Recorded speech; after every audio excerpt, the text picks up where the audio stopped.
Hello everyone, board में आप सभी का स्वागत है। हम संदीप गुप्ता और आप हमारे प्यारे प्यारे विद्यार्थीगण। तो आज की इस क्लास में हम सभी 10th क्लास का जो फिजिक्स का चैप्टर है जिसका नाम है विद्युत, इस विद्युत चैप्टर का बहुत ही महत्वपूर्ण ऑब्जेक्टिव डिस्कस करने वाले हैं। तो पार्ट 1 में हमने 40 ऑब्जेक्टिव क्वेश्चन डिस्कस किया था। पार्ट 2 में आज हम लोग 35 ऑब्जेक्टिव क्वेश्चन डिस्कस करेंगे, जिसमें आपको सभी प्रकार के क्वेश्चन मिलेंगे। न्यूमेरिकल क्वेश्चन भी मिलेंगे, कुछ थ्योरेटिकल क्वेश्चन भी मिलेंगे, और आपको हम बता दें ये सभी जो क्वेश्चन होंगे ना आपके फाइनल एग्जाम के लिए बहुत बहुत इंपॉर्टेंट होंगे। साथ ही साथ जो बिहार बोर्ड अभी जो मंथली एग्जाम लेगा, यानी अगस्त मंथ का जो एग्जाम लेगा, उसके लिए भी बहुत महत्वपूर्ण साबित होने वाला है। ओके, तो चलिए शुरू करते हैं। देखिए, तो इसमें क्वेश्चन नंबर 1 दिया है, निम्नलिखित पदार्थों में कौन चालक है, यानी किससे भी उधर प्रवाह आसानी से होता है। तो ऑप्शन ए दिया चीनी मिट्टी, बी दिया अभ्रक, सी दिया कांच, डी दिया एल्युमिनियम। तो कौन सा ऑप्शन होगा? ऑप्शन नंबर डी हो गया, यानी एल्युमिनियम होगा। ओके, किसी चालक से प्रवाहित विद्युत धारा वास्तव में है। तो विद्युत धारा जो प्रवाहित होता है वास्तव में क्या है? ऑप्शन ए दिया इलेक्ट्रॉनों का प्रवाह, बी दिया प्रोटॉन का प्रवाह, सी दिया न्यूट्रॉन का प्रवाह, डी दिया इनमें से सभी। तो हम जानते हैं न्यूट्रॉन तो उदासीन होता है, प्रोटॉन का प्रवाह नहीं होता, प्रोटॉन क्या होता है? नाभिक में फिक्स रहता है। इलेक्ट्रॉन का प्रवाह होता है, इसलिए ऑप्शन नंबर क्या होगा? ए होगा। ओके, अगला क्वेश्चन दिया है, कुल प्रवाहित विद्युत की मात्रा। ध्यान देंगे, यहाँ पर लिखा है विद्युत की मात्रा। तो विद्युत की मात्रा को क्या कहते हैं? तो विद्युत की मात्रा को आवेश कहते हैं। ऑप्शन ए दिया आवेश, बी दिया धारा, सी दिया विभवांतर, डी दिया प्रतिरोध। इसका ऑप्शन नंबर क्या होगा? ए होगा। ये रहता है विद्युत धारा, मैंने क्या बोलते हैं, यहाँ पर रहता है विद्युत की मात्रा के प्रवाह का दर, तब क्या होता है? धारा होता है। क्या होता है? धारा। और यहाँ बोला विद्युत की मात्रा, तो क्या बोलेंगे? ऑप्शन नंबर यानी आवेश होगा। अगला क्वेश्चन दिया है, आवेश का SI मात्रक होता है। आवेश का SI मात्रक क्या होता है? कूलम होता है। इन ऑप्शन नंबर क्या होगा? सी होगा। ओके, अगला क्वेश्चन दिया है, निम्नांकित में विद्युत धारा की प्रबलता का SI मात्रक क्या है? विद्युत धारा की प्रबलता का SI मात्रक बोले या विद्युत धारा का SI मात्रक बोले, दोनों का मतलब सेम होगा। इसका ऑप्शन नंबर क्या होगा? बी होगा, यानी एम्पियर होगा। ओके, चलिए अब चलते हैं अगला क्वेश्चन पे। देखिए, अगला क्वेश्चन दिया है, निम्नांकित में कौन सा कथन सत्य है, यानी कौन सा कथन सही है। ऑप्शन ए दिया है एम्पियर बराबर ओम भागा वोल्ट, यानी ओम बट्टा वोल्ट दिया। ओके, अब बताइए एम्पियर जो होता है, एम्पियर किसका सही मात्रक होता है? विद्युत धारा का होता है, यानी हमको विद्युत धारा। फिर क्या दिया? ओम, ओम मतलब क्या होता है? प्रतिरोध, यानी आर होता है। और बोल्ट, बोल्ट मतलब भी, यानी विभवांतर होता है। ओके, इन तीनों में रिलेशन क्या होता है हमको पता होना चाहिए। तो हम जानते हैं आई, वी और आर में रिलेशन किस नियम से पढ़े थे लोग? ओम के नियम पढ़े थे। तो आई इक्वल टू क्या होता है? V by R. ओके, अब ऑप्शन मैच करा। तो ऑप्शन ए दिया है एम्पियर, एम्पियर मतलब धारा की बात कर रहा है। तो धारा इक्वल टू क्या होगा? V बटा आर, यानी विभवांतर भाग्य प्रतिरोध, यानी वोल्ट भाग्य ओम। तो वोल्ट भाग्य ओम, ये तो दिया ओम, ओम भागा वोल्ट, यानी ऑप्शन गलत है। V दिया है वोल्ट बराबर, अब यहाँ से वोल्ट बराबर क्या आएगा? I इंटू आर आएगा। यहाँ से V इक्वल टू कितना आएगा बाबू? I into R. I का क्या होता है सही मात्रक? एम्पियर, आर का होता है ओम, यानी एम्पियर इंटू ओम। ये क्या दिया? एम्पियर भाग्य ओम, तो ये भी गलत है। सी में देखिए वोल्ट, तो बताइए वोल्ट इक्वल टू हम कर सकते हैं एम्पियर इंटू ओम, तो ये दिया है ओम भाग्य एम्पियर, ये भी गलत। तो ऑप्शन नंबर क्या होगा? डी होगा। कैसे? देखिए, तो यहाँ पर एम्पियर इक्वल टू कर सकते हैं, एम्पियर मतलब धारा, ये धारा है। आई का फॉर्मूला क्या है? वी बाई आर, इसलिए लिख सकते हैं वोल्ट, इस आई को लिख सकते हैं ओम, यानी एम्पियर का मतलब हम लिख सकते हैं वोल्ट बट्टा ओम, वोल्ट बट्टा ओम, यानी ऑप्शन नंबर क्या होगा? डी होगा, वोल्ट बट्टा ओम। ओके, चलिए अगला क्वेश्चन दिया, निम्नांकित में कौन सा कथन सत्य है। अब 4 ऑप्शन दिया है। ऑप्शन ए दिया जूल बराबर कूलम इंटू वोल्ट। अब देखिए जूल किसका मात्रक होता है? कार्य ऊर्जा कैसे मात्रक होता है? चलिए, तो मान लीजिए कार्य है। कूलम किसका मात्रक होता है? आवेश का, यानी क्यू। वोल्ट किसका मात्रक होता है? विभवांतर, यानी भी। और ये तीनों में क्या रिलेशन होता है? तो हम पढ़े लो V बराबर डब्ल्यू बटा क्यू, डब्ल्यू बटा क्यू, यानी विभव बराबर क्या होता है? कार्य बटा आवेश। ओके, अब देखिए ऑप्शन ए दिया जूल, यानी कार्य, तो कार्य इक्वल टू क्या होगा? वोल्ट गुणे कूलम, तो volt into coulomb. Option A दिखे तो दिया है कूलम इंटू वोल्ट, यानी ऑप्शन ए ही सही है। जब ए सही है तो बाकी देखने की जरूरत नहीं। ओके, बट चलिए अगला क्वेश्चन देखते हैं। 8 नंबर क्या दिया है? प्रतिरोध का ऐसा ही मात्रक है। तो प्रतिरोध का ऐसा ही मात्रक क्या था? ओम होता है, यानी ऑप्शन ए दिया है एम्पियर, बी दिया है ओम, सी दिया है कूलम, डी दिया है वोल्ट। तो ऑप्शन नंबर क्या होगा? बी हो गया, यानी क्या होगा? ओम। ओके, चलिए अब चलते हैं अगला क्वेश्चन पे। देखिए, अगला जो क्वेश्चन दिया है, वोल्ट बराबर क्या होता है। अब देखिए 1 वोल्ट इक्वल टू हम कर सकते हैं 1 जूल पर कूलम, यानी ऑप्शन में बी होगा। कैसे होगा? देखिए वोल्ट, तो बताइए वोल्ट यानी वी का फॉर्मूला क्या होता है? डब्ल्यू बटा क्यू। तो डब्ल्यू के सही मतलब क्या होता है? जूल, और क्यू के सही मतलब क्या होता है? कूलम, यानी सब लिख सकते हैं जूल पर कूलम, यानी ऑप्शन नंबर क्या होगा?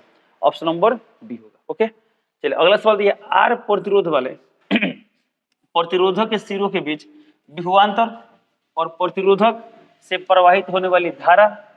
चलिए धारा यहाँ पर लिखा है आई, धारा क्या लिखा है यहाँ पर? आई के बीच संबंध क्या होता है? चलिए अब इसमें क्या बोला? सिंपल सी बात है, प्रतिरोध दिया है आर, विभवांतर भी और धारा आई, इन तीनों में क्या रिलेशन होता है? तो हम लोग पढ़े थे ओम का नियम। तो ओम के नियम से हम लोग क्या पढ़े लोग? आई बराबर वी बाई आर, यहाँ से हम वी इक्वल टू क्या लिख सकते हैं, आई आर लिख सकते हैं, मतलब हमको आर का मान निकालता है, आर इक्वल टू कर सकते हैं वी बटा आई लिख सकते हैं। ओके, बट ऑप्शन देखते हैं क्या दिया, ऑप्शन ए दिया वी आई इंटू आर, यानी आर का मान वी आई, क्या आर का मान वी आई होता है, नहीं आर का मान होता है वी बटा आई, इन ऑप्शन नंबर 1 गलत है। बी दिया आई बराबर वी इंटू आर, तो हम जानते हैं आई इक्वल टू वी बटा आर होता है, यानी भी गलत है। सी दिया वी बटा आई बराबर, चेक करते हैं तो आर का मान क्या होगा, वी बटा आई, देखिए तो यहाँ वी बटा आई दिया है, इन ऑप्शन नंबर कौन सही होगा, सी होगा, इन ऑप्शन नंबर सी क्या है, सही है।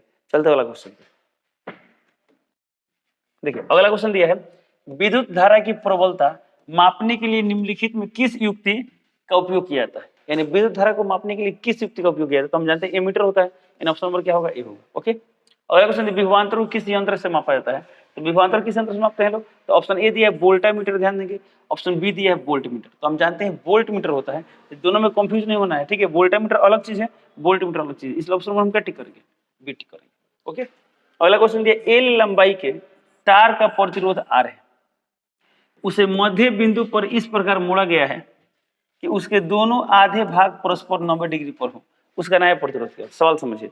तो बोला है एल लंबाई के, तो मान लीजिए तार है, इसका लंबाई क्या दिया है, एल दिया, ओके, और इसका प्रतिरोध कितना दिया है, आर, इसका प्रतिरोध कितना दिया है, आर।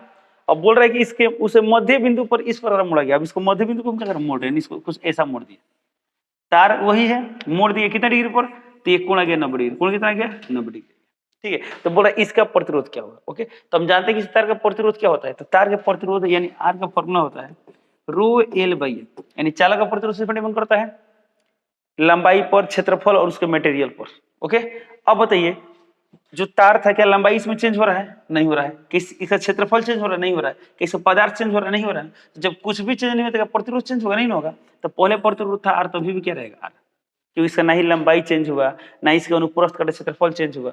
ये मान लीजिए पहले कॉपर था तो अभी भी कॉपर है, एल्युमिनियम तो अभी एल्युमिनियम, यानी पदार्थ में चेंज नहीं हो रहा है, यानी रो भी चेंज नहीं होगा, इसलिए इसका प्रतिरोध क्या होगा, आर ही रहेगा, इन ऑप्शन नंबर क्या होगा, ऑप्शन नंबर ए होगा। ओके, चलिए अब चलते अगला क्वेश्चन पे,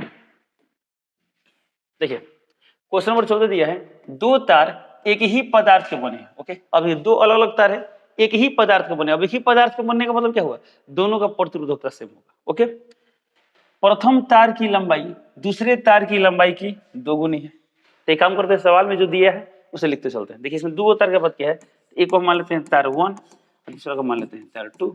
ओके, अधिक दिया है, बोल रहा है दोनों एक ही पदार्थ के बने, यानी इसका प्रतिरोधकता रो होता है, इसका भी क्या होगा, रो होगा। बोल रहा है कि प्रथम तार की लंबाई दूसरे तार की लंबाई की दो गुनी, यानी पहलिका का लंबाई दूसरा का दोगुना होगा, यानी दूसरा तार का लंबाई यदि एल मान ले तो ये कितना होगा, 2l होगा। ओके, तो फिर दिया है और बोल रहा है उसका व्यास दूसरे तार के व्यास का दोगुना है। ओके, यानी इसका व्यास दूसरा तार के व्यास का दोगुना है, तो बताइए जब इसका व्यास दोगुना है तो त्रिज्या भी कितना गुना होगा, दोगुना होगा, तो यानी हम इसका यदि त्रिज्या मान लेते हैं, इसका मान लीजिए त्रिज्या मान लेते हैं x। ओके, तो इसका त्रिज्या हमने मान लिया x, तो इसका त्रिज्या कितना होगा, इसका त्रिज्या x का 2 यानी क्या होगा 2x होगा, क्या होगा 2x होगा, तो इसका त्रिज्या हमने माना x, तो इसका त्रिज्या कितना आएगा 2x आएगा। बट हम जानते हैं कि जब प्रतिरोध निकालते हैं ना तो उसमें क्षेत्रफल की आवश्यकता होती है, क्षेत्रफल की आवश्यकता होती है, तो इसका क्षेत्रफल क्या होगा, तो क्षेत्रफल फॉर्मूला क्या था बाबू, पाई आर स्क्वायर, इसका क्षेत्रफल क्या आएगा पाई एक्स स्क्वायर, इसका क्षेत्रफल कितना है, काम करो इसका क्षेत्रफल मान लेते हैं a2, इसका मान लेते हैं a1, इसका क्षेत्रफल कितना आएगा, इसका मानते हैं r1, तो क्या मानते हैं r2, क्षेत्रफल का फॉर्मूला क्या होता है पाई आर स्क्वायर, तो पाई अभी r का मान कितना है 2x, तो 2x का स्क्वायर, तो कितना आएगा यहाँ पर 2 का स्क्वायर 4 पाई x स्क्वायर, कितना आ गया। चलिए इसमें क्या बोला गया है, तो बोला गया है इसमें प्रथम तार का प्रतिरोध क्या होगा, तो प्रथम तार का प्रतिरोध क्या होगा, तो बोला दूसरे तार के प्रतिरोध का दोगुना, दूसरे तार के प्रतिरोध का आधा, यानी कहीं ना कहीं प्रथम तार के प्रतिरोध की तुलना दूसरे तार के प्रतिरोध से करना है, तो हमको निकालना है प्रथम तार का प्रतिरोध। तो ऐसे मान लेते एग्जाम्पल तौर बात करता हूँ, प्रथम तार का प्रतिरोध आ गया 10 ओम, दूसरा तार का प्रतिरोध आ गया 5 ओम, और आपसे बोलेंगे पहला तार का प्रतिरोध कितना गुना है, तो आप बोलेंगे 2 गुना, तो 2 गुना कैसे प्राप्त होगा, तो जिस तार का प्रतिरोध निकाला उसको हमने ऊपर रखा, जिससे तुलना करना उसको नीचे रखा और सॉल्व किया, आंसर आ गया। ठीक है, चलो देखते हैं, तो हमें क्या करना है प्रथम तार का प्रतिरोध निकालना है, तो प्रथम तार का प्रतिरोध नहीं वाला है, इसको मान लेते हैं R1, क्या मान लेते हैं R1, और दूसरा तार प्रतिरोध क्या मान लेते हैं R2, तो हम निकालते हैं R1 बाई R2। ओके, अब R का फॉर्मूला क्या होता है रो, अब इसका R1 की बात की है तो इसका प्रतिरोध कितना दिया रो, तो रो L बाई A, अब इसका L कितना दिया L मान क्षेत्रफल कितना दिया 2L, क्या लिख देते हैं 2L, अब बटा A मान क्षेत्रफल, इसका क्षेत्रफल कितना दिया है 4 पाई x स्क्वायर, तो क्या लिख देंगे 4 पाई x स्क्वायर बराबर, इसका फॉर्मूला क्या हो रो L बाई A, अब इसका लंबाई कितना दिया वो लंबाई दिया है L, तो L अब बट्टा में ए माने क्षेत्रफल, क्षेत्रफल कितना दिया है पाई एक्स स्क्वायर, निकाल लीजिए पाई एक्स स्क्वायर, यहाँ रो और रो कैंसिल हो जाएगा, एल से एल कैंसिल, ओके पाई एक्स स्क्वायर से पाई एक्स स्क्वायर कैंसिल, तो इसमें देखिए सब कैंसिल हो गया, तो सिर्फ क्या बचा 2/4, और 2/4 मतलब क्या हुआ 1/2, ओके। और यहाँ कितना है R1/R2, तो हमसे किसका मान निकालना था R1 का मान निकालता, तो यहाँ से R1 को निकाल सकते हैं, तो R1 इस R2 को हम यहाँ भेज सकते हैं, तो ये कितना है R2/2, इसका मतलब क्या हुआ R1 का यानी R1 का मान यानी तार 1 का प्रतिरोध तार 2 के प्रतिरोध का आधा होगा। चलिए तो ऑप्शन नंबर ए दिया है दूसरे तार के प्रतिरोध का 2 गुना, गलत है। ऑप्शन बी दिया है दूसरे तार के प्रतिरोध का आधा, यानी ऑप्शन नंबर बी सही है। कौन सही है ऑप्शन नंबर बी सही है, जैसे कि आप यहाँ पर देख पा रहे हैं, ओके। चलिए अब चलता है अगला क्वेश्चन पे। देखिए अगला क्वेश्चन दिया है एल लंबाई, चलिए मान लीजिए एल दिया, क्या लिखा है यहाँ पर एल लंबाई एवं ए अनुप्रस्थ परिच्छेद क्षेत्र के विद्युत तार का प्रतिरोध, यानी इसका माने क्या हुआ एल लंबाई और ए अनुप्रस्थ काट के क्षेत्रफल वाला क्या है कोई तार है, उसका प्रतिरोध कितना दिया है आर दिया, ओके। बोल रहे इसी पदार्थ के बने दूसरे तार की लंबाई इतनी है। अब देखिए इसमें दो तार का बात किया है, चलिए यहाँ पर मानते हैं तार 1, यहाँ मानते हैं तार 2, और अभी जो हमने यहाँ पर यहाँ से लेकर यहाँ तक पढ़ा, जैसे क्या क्या जानकारी मिला, तो दोनों तार का पदार्थ सेम है, इसका प्रतिरोध प्रतिरोध इसका भी क्या होगा रो होगा। फिर बोल रहा है इसका लंबाई दी है एल, तो पहले तार का लंबाई एल मान लिए, अनुप्रस्थ का क्षेत्रफल क्या दिया है ए क्या है क्षेत्रफल है, ओके। अब इसमें आते हैं तो बोल रहा है इसमें, और इसका प्रतिरोध दिया है आर, प्रतिरोध क्या दिया है आर दिया है।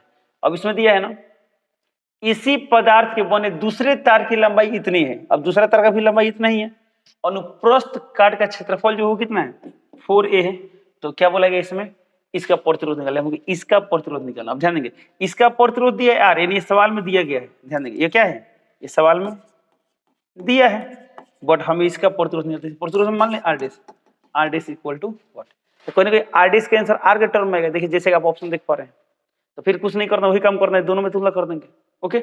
चलते हैं आर डेस निकालना है ना, हम लिखते हैं आर डेस, अब बटा में क्या लेते हैं आर।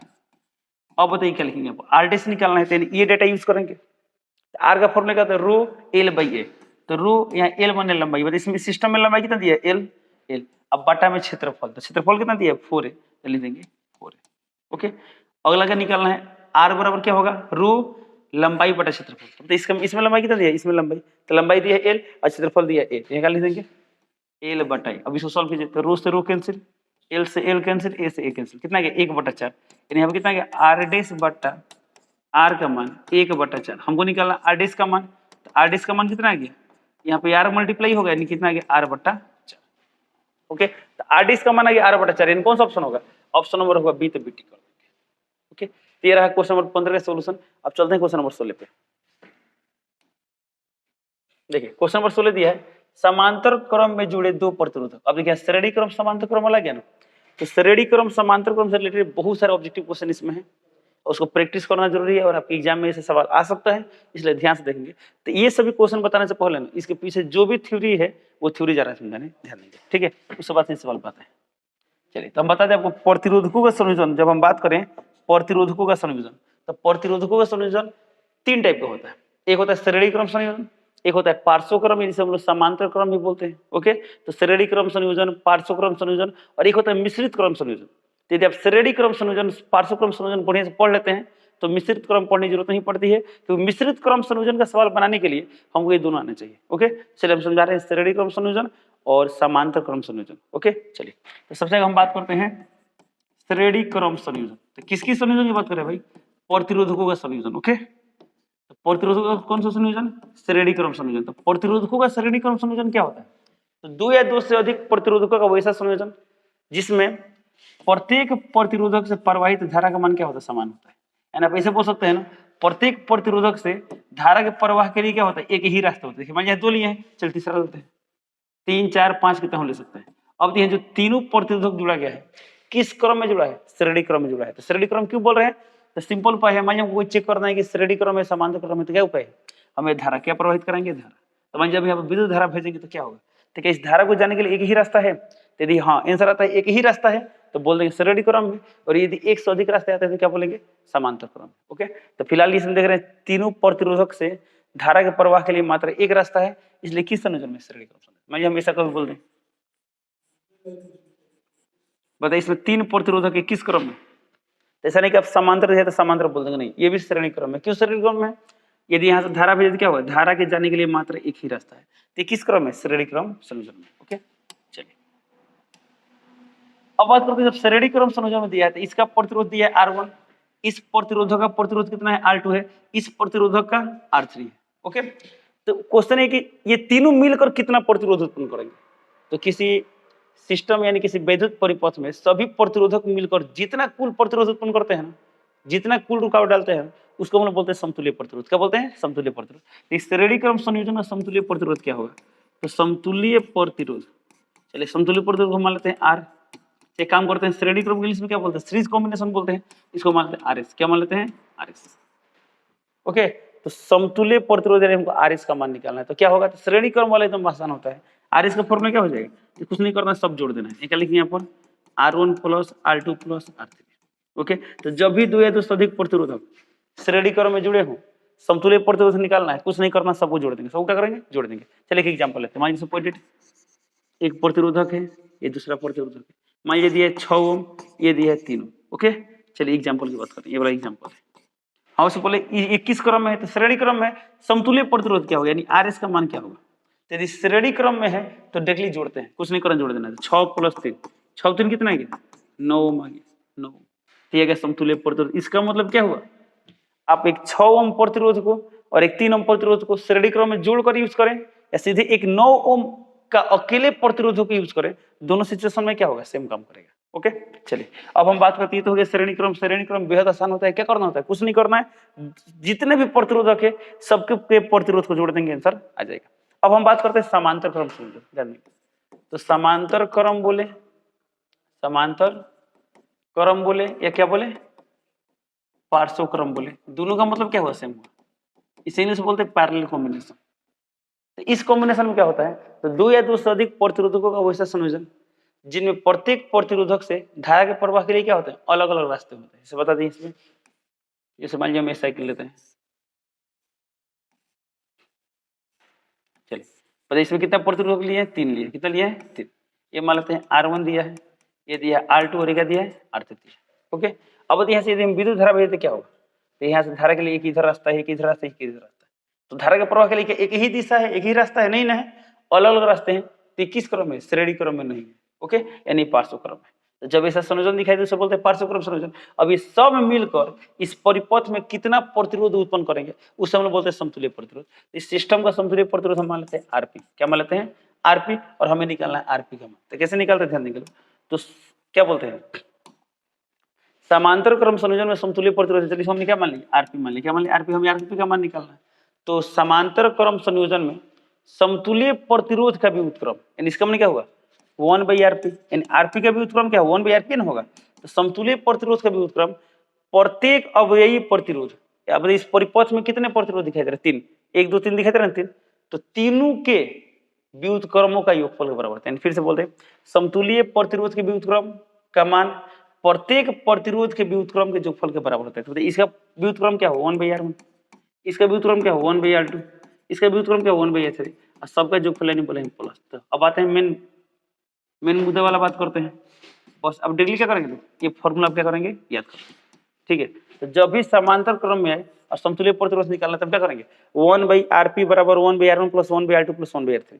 एक से अधिक है तो 1/R4, 1/R5, जितना दिया हम उतना लिख लेंगे। ओके, चलिए अब इसका एक एग्जांपल देखते हैं, ध्यान देंगे। चलिए तो मानते यही लेते हैं 6 ओम 3 ओम, ये मानते हैं यहाँ पर दिया है 6 ओम, ये कितना दिया है, ये दिया है 3 ओम। हमको निकालना है समतुल्य प्रतिरोध। क्या निकालना है, समतुल्य प्रतिरोध। तो समतुल्य प्रतिरोध क्या मान ले, 1/RP मान ले। तो 1/RP इक्वल टू कितना आ गया, 1/6 प्लस 1/3। ओके, अब इसको सॉल्व करते हैं। बताइए कितना आ गया, यहाँ पर 1/RP बराबर कितना आएगा, यहाँ पर एलसीएम कितना आएगा, 6। यहाँ कितना आएगा, 1 प्लस 3 दूना 6। इसे हल करके कितना आएगा, 1/RP इक्वल टू कितना आएगा, 2 1 3, यानी 3/6, 3/6। बट हमें किसका मान चाहिए, आगे कट के 1/2। देखिए हमें मान चाहिए आरपी का मान चाहिए। तो यहाँ 1/RP है, जब इसको उल्टा करते क्या आएगा, यहाँ पर RP/1, यानी इसको लिख सकते हैं आरपी। इसको उल्टा करते 2/1 यानी 2, ये आ गया 2 ओम आंसर। ओके, चलिए तो यहाँ पर दिखाई दे रहा है। तो ये फॉर्मूला जो है क्या, ये जनरल फॉर्मूला है, 2 प्रतिरोधक रहे या 2 से अधिक रहे, सब हम अप्लाई कर सकते हैं। बट हम आपको जा रहे हैं ट्रिक बताना है, एक्चुअली में ट्रिक नहीं है, वो डायरेक्टली फॉर्मूला निकला है, कैसे निकला हम बता देंगे आपको, ठीक है।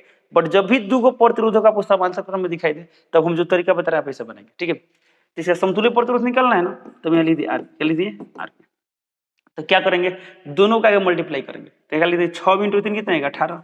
अब बटा में दोनों को जोड़ देंगे, यानी सीधी सी बात है R1 × R2 अब बटा R1 + R2।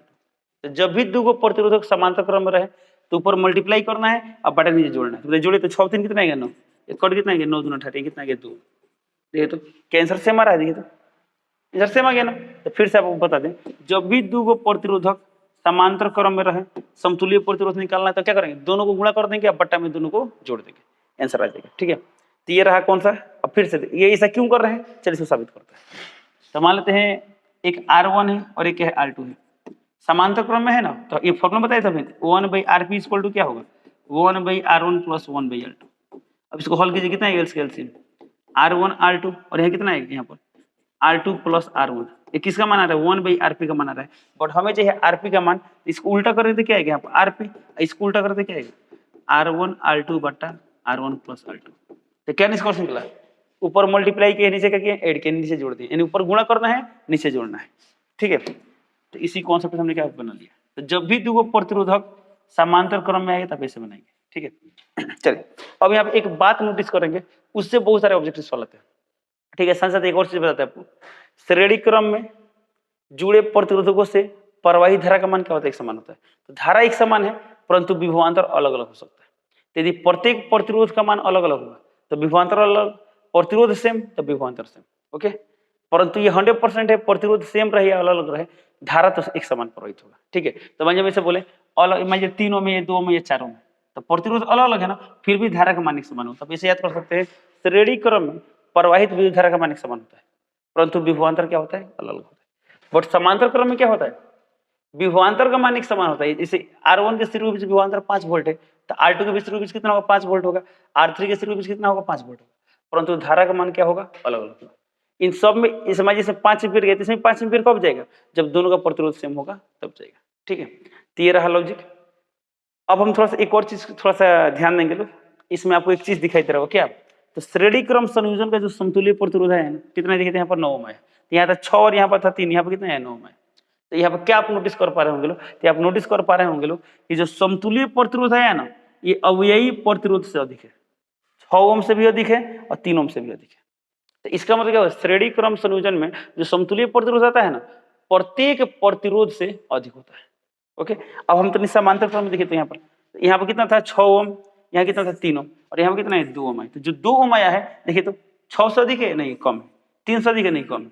तो क्या निष्कर्ष निकला है, तो जब समांतर क्रम संयोजन में समतुल्य प्रतिरोध आता है ना, जितने भी अवययी प्रतिरोध है ना उन सब से कम आता है, उन सबसे क्या होता है कम होता है। जैसे देखिए इसमें सबसे छोटा कौन है 3, 3 से कम है। इससे क्या निष्कर्ष निकला कि समांतर क्रम संयोजन से समतुल्य प्रतिरोध घटता है, लेकिन श्रेणी क्रम संयोजन से क्या होता है समतुल्य प्रतिरोध बढ़ता है। तो इस लॉजिक में भी आज आपको बहुत सारे ऑब्जेक्टिव क्वेश्चन देखने को मिलेंगे, ठीक है। तो ये सब रहा कॉन्सेप्ट। अब हम चलते हैं क्लास मतलब क्वेश्चन डिस्कशन। देखिए क्वेश्चन क्या दिया यहाँ पर, समांतर क्रम में जुड़े दो प्रतिरोधकों के प्रतिरोध R1 और R2 है, उनका समतुल्य प्रतिरोध R है, निम्नलिखित में किस द्वारा दिया जाएगा, यानी समतुल्य प्रतिरोध कैसे बताएंगे। तो R1 R2 किस क्रम में है, समांतर क्रम में है, ठीक है। तो बताइए जब समांतर क्रम में कुछ ऐसा सिचुएशन होगा, ये है R1 और ये क्या है R2 है। जब ये समांतर क्रम में समतुल्य प्रतिरोध बताना है, Rp का मान बताना है, तो Rp = क्या होगा, तो कुछ पहले सिखाए थे, क्या सिखाए थे, तो एक बार मल्टीप्लाई करते हैं यानी R1 R2, अब बटा में क्या करते हैं R1 + R2। एक ये है, चाहिए ऐसा बताए थे 1/Rp = 1/R1 + 1/R2। चलो ऑप्शन देखते हैं। तो ऑप्शन ए दिया है Rp = R1 + R2, ये तो होगा नहीं क्योंकि किसके लिए, श्रेणी क्रम के लिए। Rp = 1/R1 1/R2, ये कब होता है जब यहाँ पर 1/Rp रहता तो होता है, यानी ये भी गलत है। सीधे कह दिया Rp = R1 × R2 बटा R1 + R2, ये क्या गया, इन ऑप्शन कौन सही है, सी सही है, ओके। चलिए अब चलते हैं अगले क्वेश्चन पे। दिया है सवाल क्वेश्चन नंबर 17 में, यदि श्रेणी क्रम में जुड़े दो प्रतिरोधों के प्रतिरोध R1 और R2 है तो उनका समतुल्य प्रतिरोध RS निम्नलिखित किस द्वारा दिखाते हैं। एकदम सिंपल सी बात है, R1 R2 क्या है, दो प्रतिरोध है, किस क्रम में जुड़ा, श्रेणी क्रम में, एकदम सिंपल है। R1 R2 श्रेणी क्रम में जुड़ा है, कुछ ऐसा जुड़ा हुआ है, ये है R1 और ये क्या है R2। हमें क्या निकालना है, समतुल्य प्रतिरोध। तो बताइए RS का फॉर्मूला हम क्या पढ़ाए थे, R1 + R2 बताए थे, ये हो गया। तो कौन सा ऑप्शन होगा, ऑप्शन नंबर क्या होगा, ऑप्शन नंबर ए टिक करते हैं, ओके। चलो अब चलता है अगला क्वेश्चन। देखिए अगला क्वेश्चन क्या दिया है, समांतर क्रम में जुड़े दो प्रतिरोधकों के प्रतिरोध R1 और R2 हो तो उनका समतुल्य प्रतिरोध Rp क्या होगा। तो समांतर क्रम में R1 R2 है ना, यानी से कुछ फोटो ऐसा बनेगा, ये है R1 और ये क्या है, ये है R2। समांतर क्रम में है, समतुल्य प्रतिरोध पूछा है, तो चलिए तो हम क्या बताए थे आपको। देखिए अच्छा एक मिनट, इसमें समतुल्य प्रतिरोध नहीं बताना, बताना है समतुल्य प्रतिरोध के बारे में। जैसे समतुल्य प्रतिरोध क्या है, आरपी है, तो बताइए इस आरपी का मान क्या होता है, R1 से बड़ा होता है छोटा होता है, छोटा होता है, R2 से भी क्या होता है, छोटा होता है। हम जानते हैं समांतर क्रम संयोजन में समतुल्य प्रतिरोध का मान क्या होता है, प्रत्येक प्रतिरोध से कम होता है। क्या होता है, कम होता है। ऑप्शन ए दिया है R1 से बड़ा, क्या आरपी का मान R1 से बड़ा होगा, नहीं होगा ना, ये गलत है। बी दिया है R2 से बड़ा, ये भी गलत है। सी दिया है दोनों प्रतिरोधों से बड़ा, ये भी गलत है। तो क्या होगा, ऑप्शन नंबर डी है इनमें से कोई नहीं। अगला क्वेश्चन दिया है, यदि श्रेणी क्रम में जुड़े दो प्रतिरोधकों के प्रतिरोध R1 R2 हो तो उनका समतुल्य प्रतिरोध यानी RS का मान क्या होता है। हम जानते हैं श्रेणी क्रम में समतुल्य प्रतिरोध का मान क्या होता है, प्रत्येक प्रतिरोध से अधिक होता है। इसे इसमें दो दिया है, एक R1 दिया है, एक R2 दिया है, तो R1 R2 दोनों से अधिक होगा। तो ऑप्शन ए दिया है R1 से बड़ा होगा, ऑप्शन बी दिया है R2 से बड़ा होगा, ऑप्शन सी दिया है दोनों प्रतिरोधों से बड़ा होगा। तो ऑप्शन नंबर कौन होगा, सी होगा। ये सही आंसर क्या है, सी है। ओके, हालांकि ये भी सही है, R1 से बड़ा होगा, कंफर्म में बड़ा होगा। ये भी सही है, R2 से बड़ा होगा, बट ये यहाँ पर दिया R1 से बड़ा, लेकिन R2 के बारे में बोला है, नहीं ना बोला है। यहाँ पर R2 से बड़ा दिया, R1 के बारे में नहीं बोला, बट ये ऑप्शन सबसे अधिक अप्रोप्रिएट है क्योंकि बोल रहा है दोनों से बड़ा होगा। ओके चलिए, तो ऐसे भी मल्टीपल चॉइस क्वेश्चन है, मात्र एक ऑप्शन वाला सवाल है, इसे हम कौन सा ऑप्शन टिक करेंगे, ऑप्शन नंबर सी टिक करेंगे। यदि हम आपसे बोलते हैं मल्टीपल सिलेक्ट क्वेश्चन है तो ऑप्शन ए भी सही होता है, ऑप्शन बी भी सही होता है, ऑप्शन सी भी सही होता है, ठीक है, बट इस केस में आप ऑप्शन नंबर सी टिक करेंगे। चलिए अब चलते हैं अगला क्वेश्चन पे। देखिए अगला क्वेश्चन दिया, श्रेणी क्रम में प्रतिरोधकों का समतुल्य प्रतिरोध हमेशा, तो श्रेणी क्रम में समतुल्य प्रतिरोध क्या होता है। तो ऑप्शन ए दिया है घटक प्रतिरोधकों के मध्य मान के बराबर होता है, गलत। घटक प्रतिरोधकों में से सबसे कम मान वाले से भी कम होता है, तो कम तो होगा नहीं क्योंकि हम जानते हैं घटक प्रतिरोध से अधिक होता है, तो ये भी गलत। यदि घटक प्रतिरोधकों में से सबसे अधिक और सबसे कम मान वालों के बीच होता है, ये भी गलत है। ऑप्शन डी दिया घटक प्रतिरोधकों के जोड़ के बराबर है, बिल्कुल सही। तो डायरेक्टली फॉर्मूला ही हो गया, घटक प्रतिरोधकों के जोड़ के बराबर है। इसका मतलब क्या होगा, RS बराबर R1 plus R2 plus R3 plus R4 जितना भी है सब जोड़ देंगे। तो ऑप्शन नंबर कौन सही है, डी सही है। ओके अब चलिए चलते हैं अगला क्वेश्चन। देखिए अगला क्वेश्चन दिया है, समांतर क्रम में संयोजित समान प्रतिरोध के चार प्रतिरोधक, ध्यान सुनिएगा, समांतर क्रम में संयोजित समान प्रतिरोध के चार प्रतिरोधक। यदि हम इतना ही पढ़े तो क्या फोटो बनेगा, कुछ ऐसा बनेगा। देखिए समांतर क्रम में कितना प्रतिरोधक है, चार। कॉन्सेप्ट सीखना जरूरी है, ध्यान देंगे। इस प्रत्येक का प्रतिरोध क्या है, एक समान है, ठीक है। तो इसका प्रतिरोध मान ले R, ये भी क्या होगा R, ये भी क्या होगा R, ये भी क्या होगा R, ठीक है। तो बोल रहा है कि इसमें समूह का समतुल्य प्रतिरोध, अब इस सिस्टम का समतुल्य प्रतिरोध दिया, कितना दिया है, 4 ओम। ये क्या है, समांतर क्रम में है ना, इसे हम लिखते हैं आरपी। आरपी का मान दिया है 4 ओम, कितना दिया है, 4 ओम। तो बोल रहा है प्रत्येक प्रतिरोधक का मान क्या था, हमको इसमें आर का मान निकालना है, समान निकालना, आर का मान निकालना। अब बताइए जब इस समांतर क्रम में है तो कैसे निकालेंगे, तो इसका समतुल्य प्रतिरोध दिया है आरपी। अब एगो हम निकालेंगे फॉर्मूला से, ठीक है। तो अभी आपको एक फॉर्मूला माने इसको पूरा जनरल तरीके से निकाल के दिखा रहे हैं, अब फिर इसके लिए एक ट्रिक बताएंगे। ओके ध्यान देंगे। चलिए अच्छा बताइए, इसका समतुल्य प्रतिरोध निकालना, आरपी का मान निकालना, तो क्या होता है फॉर्मूला, 1/RP बराबर 1/R1। R1 का मान कितना दिया R प्लस 1/R2, इसका भी मान दिया R, 1/R3 इसका भी मान दिया हुआ R, ये भी यहाँ पे क्या दिया 1/R। ओके ठीक है, हम इसे लिख सकते हैं 1/RP बराबर, ये कितना बार है 4, तो 4/R। 5 बार होता तो 5/R, 6 बार होता तो 6/R, n बार होता तो n/R। तो गौर करेंगे तो बताइए यहाँ से हमको निकालना आरपी, तो इसको उल्टा करेंगे ना, तो आरपी का मान क्या आ गया R/4। अब बताइए यदि यहाँ पर 5 प्रतिरोधक होता कितना था R/5, 6 रहता तो R/6, n रहता तो R/n। तो डायरेक्टली एक पॉइंट लिखवा दिया जाता है कि R प्रतिरोध वाले n प्रतिरोधकों को समांतर क्रम में जोड़ने पर समतुल्य प्रतिरोध क्या होगा, तो होता है R/n। क्या होता है R/n। सिखाया जाता है बाबू, जब एक समान प्रतिरोध वाले बहुत सारे प्रतिरोधक समांतर क्रम में जुड़े हों तो जो आपको दिखाई दे रहा है उसको ऊपर लिख देंगे, यानी किसी एक का प्रतिरोध लिख देंगे। अब बटा में जितना प्रतिरोध है उससे भाग कर देंगे। जैसे देखिए तो इसमें सब सेम है तो किसी एक का लिखिए, तो मान इसका लिख दिए R तार, कितना इसमें 4 हुए तो बटा 4 कर देंगे। देखिए यहाँ पे आंसर है कि नहीं है, R/4। तो आरपी का मान कितना आ गया R/4, तो नहीं देंगे R/4। अब बराबर कितना है 4, तो 4 से कितना है 16, नहीं आर का मान कितना है 16 ओम आ गया, कितना है 16 ओम। ये रहा आंसर। तो किस ऑप्शन में दिया 16 ओम, इन ऑप्शन नंबर डी में, तो क्या करेंगे यहाँ पर डी कर देंगे। ओके चलिए, तो ये किस क्वेश्चन का आंसर रहा, ये रहा क्वेश्चन नंबर 21 का। कौन सा क्वेश्चन देखेंगे, क्वेश्चन नंबर 22। देखिए तो क्वेश्चन नंबर 22 दिया यहाँ पर 10 तार समान लंबाई, समान अनुप्रस्थ काट क्षेत्रफल एवं समान धातु। अब बताइए लंबाई भी सेम है, अनुप्रस्थ काट का क्षेत्रफल भी सेम है, धातु भी सेम है, यानी प्रतिरोधकता भी सेम है। तो जब ये सब सेम है तो प्रतिरोध एक समान होगी नहीं होगा ना। तो इसका मतलब ये हुआ ना माने समान प्रतिरोध वाले 10 तार, समान प्रतिरोध वाले 10 तार को समांतर क्रम में जोड़ने पर अच्छा जोड़ा गया, समांतर क्रम में क्या किया गया, जोड़ा गया। प्रत्येक प्रतिरोध 1 ओम है तो तुल्य प्रतिरोध क्या, एकदम सिंपल सी बात है। इसका मतलब क्या हुआ, देखिए 1 ओम का एक प्रतिरोधक है, दूसरा भी क्या है 1 ओम का है, तीसरा भी क्या है 1 ओम का है। ऐसे कितना जोड़ा है 10, कितना जोड़ा गया है 10 जोड़ा गया है। तो समतुल्य प्रतिरोध क्या हो बताना है। तो सबसे सिंपल सी बात हम क्या बोले, जब भी एक समान प्रतिरोध वाले बहुत से प्रतिरोधकों को समांतर क्रम में जोड़ा जाए तो किसी एक को उतार लेते हैं। मान लीजिए सब एक ओम है ना, कोने उतारना 1 ओम आगे एक, अब बटा में किसमें कितना संख्या है 10 है तो बटा में कर देंगे 10, तो 1/10 मान कितना हुआ 0.1 ओम आंसर। किस ऑप्शन में दिया, ऑप्शन नंबर सी तो सिटी कर। ओके, और नहीं पता है तो जनरल फॉर्मूला लगाइए कैसे 1/rp बराबर 1/r1 plus 1/r2 plus 1/r3, ऐसे सॉल्व करेंगे तो आंसर आ जाएगा। ठीक है, 13 क्वेश्चन नंबर 22 का सॉल्यूशन। अब चलते हैं क्वेश्चन नंबर 23 पे। देखिए क्वेश्चन नंबर 23 दिया है 3 प्रतिरोधों को जिनमें प्रत्येक बारे का है, सॉरी बारे नहीं होगा यहाँ पे, यहाँ ओम तो दिया नहीं, यहाँ 1 ओम होगा, क्या होगा यहाँ 1 ओम होगा। ओके, तो बोल रहा है कि 3 प्रतिरोधों को जिनमें प्रत्येक 1 ओम का है, प्रत्येक कितना है 1 ओम का, 3 को प्रतिरोधक है, यानी 1 ओम 1 ओम 1 ओम, इस तरह कितने प्रतिरोधक है 3 प्रतिरोधक है, समांतर क्रम में लगाया गया है। ऐसे 3 संयोगों को श्रेणी क्रम में लगाने पर परिणामी प्रतिरोध क्या होगा, ध्यान देंगे। अब देखिए भाई कितना बोला गया है 3 प्रतिरोधकों को समांतर क्रम में, चलिए ओके किस क्रम में, समांतर क्रम में। प्रत्येक का कितना प्रतिरोध है 1 ओम, यानी 1 ओम 1 ओम 1 ओम। अब ऐसा 3 संयोजन किस क्रम में जोड़ा गया है, देखिए तो 3 संयोगों को श्रेणी क्रम में जोड़ा गया, यानी ऐसा ही सेम टू सेम तीनों श्रेणी में जोड़ा गया, यानी ये भी 1 ओम 1 ओम 1 ओम। अब फिर ऐसा एक और ही है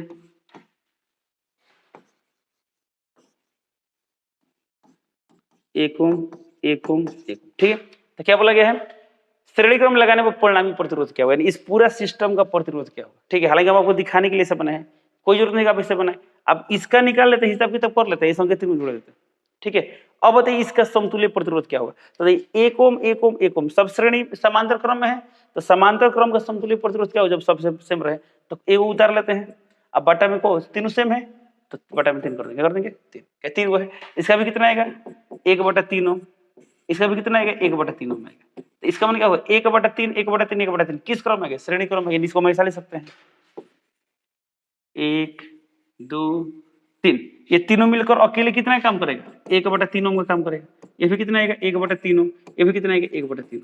ओके, अब बताइए किस क्रम में आ गया, श्रेणी क्रम में आ गया। तो श्रेणी क्रम का समतुल्य प्रतिरोध कैसे निकालते हैं, तो सब जोड़ देते हैं, इसका समतुल्य प्रतिरोध कितना होगा आर, इसका मान क्या आएगा R1 + R2 + R3। तो जब सब जोड़ना है तो देखिए अब जब सब सेम है ना तो कोने उतार लेंगे, और कितना बार है 3, तो 3 से गुणा कर देंगे, तो कितना है 3 3 करोड़ कितना है 1 आ गया। ये आप सब जोड़िए तभी कितना आएगा 1 आएगा, यानी इसका आंसर आएगा 1 ओम। क्या आंसर आएगा 1 ओम। किस ऑप्शन में दिया है, ऑप्शन नंबर सी सिटी कर। ओके, चलिए अब चलते हैं अगला क्वेश्चन पे। अगला क्वेश्चन क्या दिया है, आर प्रतिरोध के एक तार को 10 भागों में काटकर इन भागों को किस क्रम में जोड़ा जाता है, समांतर क्रम में जोड़ा जाता है। ध्यान देंगे यहाँ तक क्या दिया इसमें दिया है आर प्रतिरोध के एक तार को, तो मान लीजिए पूरा एक बहुत बड़ा तार है, इसका कुल प्रतिरोध कितना है आर है, कितना है आर।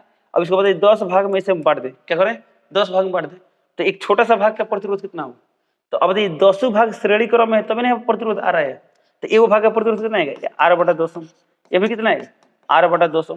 ऐसे करके क्या होगा 200 का प्रतिरोध होगा। ठीक है, अब बोल रहा है कि काट कर इनको समांतर क्रम में जोड़ दिया था। अब बताइए इन सबको किस क्रम में जोड़ते हैं, समांतर क्रम में जोड़ते हैं। ठीक है, चलिए तब बताइए जब इस सबको समांतर क्रम में जोड़ेंगे तो क्या बोला गया है संयोग का प्रतिरोध क्या हो जाएगा। अब देखिए तो जब सब समांतर क्रम में आएगा तो समांतर क्रम में एक समान प्रतिरोध वाले प्रतिरोधक आते हैं, तो हम क्या बताएं किसी एक को नोट कर लीजिए, तो ये कितना है R/10। अब पूरा बटा में क्या करेंगे को संख्या में, तो संख्या में 10 को है तो 10 से भाग कर देंगे। अब इसको हल कीजिए कितना आएगा, ये आ गया R/10 × 10 कितना आएगा 100 आएगा। किसको मिसा ले सकते हैं 0.01 × R। किस ऑप्शन दिया लिखिए 0.01 और ऑप्शन नंबर बी में दिया था बीटी कर देंगे। ओके, तो ये रहा क्वेश्चन नंबर 24 का सॉल्यूशन। अब चलते हैं क्वेश्चन नंबर 25 पे। देखिए क्वेश्चन नंबर 25 दिया है यहाँ पर, एक आर प्रतिरोध के तार को बराबर भागों में काटा जाता है, फिर इन भागों को समांतर क्रम में जोड़ा जाता है, संयोजन का तुल्य प्रतिरोध क्या हो। सेम पिछले क्वेश्चन की तरह, ठीक है। अब देखिए इसमें बोला है एक आर प्रतिरोध के तार को कितने भागों में बांटा जाता है, आई थिंक इसमें एन होगा, तभी इसमें एन दिया है। तो बोला गया आर प्रतिरोध के तार को एन बराबर भागों में, कितने बराबर भागों में, एन बराबर भागों में बांटा। तब देखिए एक बहुत बड़ा तार है, प्रतिरोध दिया है आर, अब इसको एन बराबर भागों में बांट दें तो एक छोटा सा भाग का प्रतिरोध कितना आएगा, आर बटा एन आएगा। ये भी कितना आएगा, आर बटा एन, आर बटा एन, आर बटा एन, यानी प्रत्येक आर बटा एन आएगा। अब इन सबको किस क्रम में जोड़ता है, तो बोला इन सबको समांतर क्रम में जोड़ता है। बताइए इन सबको हमेशा समांतर क्रम में जोड़ दें, ये है आर बटा एन, ये भी है आर बटा एन। जब सब आर बटा एन है और समतुल्य प्रतिरोध निकालना तो हम क्या करेंगे, आर बटा एन एक को उतार ली, अब बटा में को ऐसा संख्या है एन है तो एन से भाग कर देंगे, सॉल्व करें कितना है, आर बटा एन इंटू एन कितना हो जाएगा, एन स्क्वायर हो जाएगा। तो आर बटा एन स्क्वायर होगा, किस ऑप्शन दिया, देखिए तो ऑप्शन नंबर डी में दिया था, ये डी टी कर। ओके, ये रहा क्वेश्चन नंबर 25 का सोल्यूशन। अब चलते हैं क्वेश्चन नंबर 26 पे। देखिए तो क्वेश्चन नंबर 26 दिया है 0.01 का एक प्रतिरोध, अच्छा इसमें मात्रक तो दिया नहीं, एक मिनट यहाँ पर 0.01 यानी ओम होगा, क्या होगा ओम, ये थोड़ा टाइप करने में मिस्टेक हो गया, कोई बात नहीं। एक प्रतिरोध ये कितना दिया है, एक ओम दिया, कितना दिया, एक ओम, खैर देखते हैं क्या दिया। 0.01 ओम का एक प्रतिरोध, एक ओम के प्रतिरोध के साथ समांतर क्रम में जोड़ा जाता है तो संयोग का प्रतिरोध क्या हो, वो चलिए बहुत बढ़िया सवाल है, आसान भी सवाल है। तो एक प्रतिरोध कितना दिया है 0.01 ओम, दूसरा कितना दिया है 1 ओम, ये किस क्रम में, समांतर क्रम में, ये कितना है 1 ओम है। तो क्या बोला गया है, समतुल्य प्रतिरोध क्या होता है, समांतर क्रम में है तो जब दो गो समांतर क्रम आता है समतुल्य प्रतिरोध निकालना, तो हम क्या सिखाएं, तुम सिखाएं दोनों आगे गुणा करते हैं, तो गुणा कीजिए, तो गुणा कर कितना आएगा 0.01 आएगा। अब बाटा दोनों जोड़ देंगे तो इसको जोड़े तो कितना आएगा 1.01 आएगा। तो ये दशमलव का लोकेशन सेम है तो खत्म, यानी 1 बटा गया 101। किस ऑप्शन दिया 1 बटा 101, 1 बटा 101। चलिए अब इसको भाग देते हैं, इसको ऐसे भी देखिए, ये तो कंफर्म है, इसका आंसर ऐसे एक और बात। Okay done. चलिए यदि आप चाहे तो इसे बिना सॉल्व, हालांकि आंसर आ चुका है 1 बटा 100 क्या है, 1 बटा 100 क्या है, इससे कम है नहीं, यानी ऑप्शन नंबर डी होगा, क्या होगा ऑप्शन नंबर डी। और हम आपको बता दें बिना सॉल्व किए भी आंसर पे जा सकते थे, कैसे जा सकते थे ध्यान देंगे। अब बताइए एक 0.01 ओम है, एक 1 ओम है, समांतर क्रम में जोड़े थे, समांतर क्रम में समतुल्य प्रतिरोध का मान क्या होता है, तो इन दोनों से कम होता है, इन दोनों से क्या होता है, कम होता है, तो यानी 0.01 से कम है ना होगा, तो ऑप्शन नंबर डी होगा, सिंपल सी बात है।